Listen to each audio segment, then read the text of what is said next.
We have been keeping tabs of the by-election that is happening here. Up until now, reports we are receiving are of a good process throughout.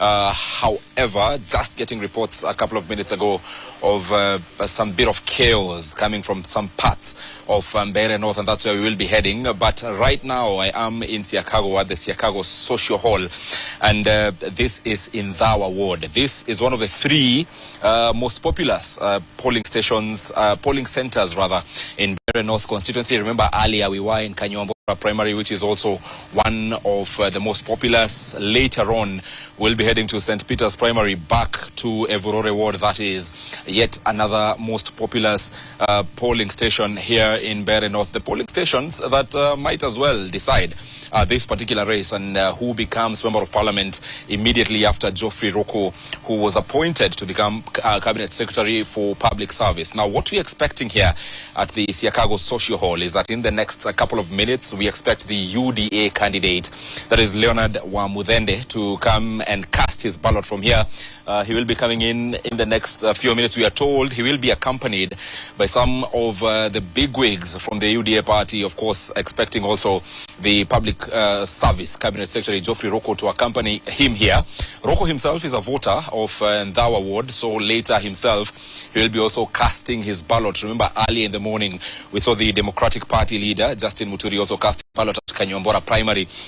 And these are some of the things that we are expecting. But so far on this side of Ndawa Ward, very peaceful, a very smooth process since morning when it started, aside from the reports that we're getting right now about some bit of chaos in Evurore Ward, where we will be heading to just see. You know, it's quite a distance, but that's where we'll be going to see what exactly has happened, what exactly has triggered what we are being told. These are reports, unconfirmed reports. We haven't gone there by ourselves to establish, but the vote continues in Mbeere North constituency.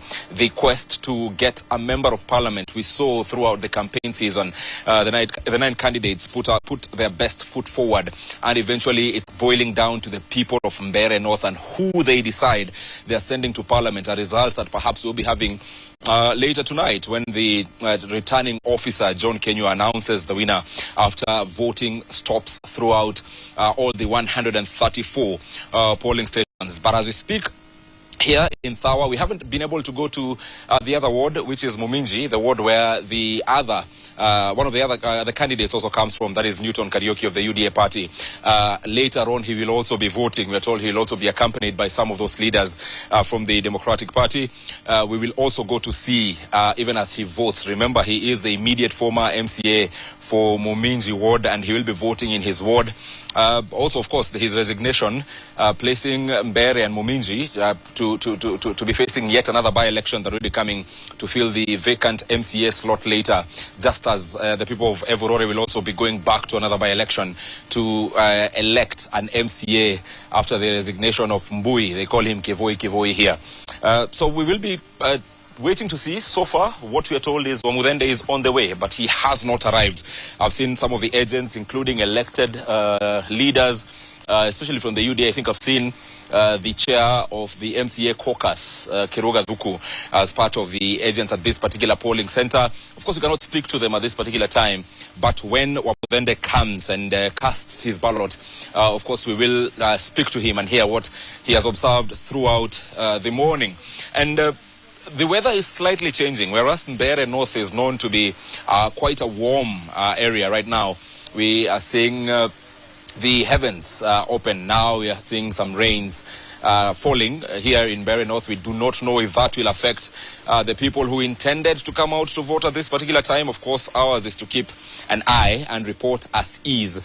But this is so far how it is at the Siakago Social Hall. Like I said, one of the most populous polling stations or polling centers in Mbeere North. Only 3 polling centers across this constituency have got 3 polling stations each.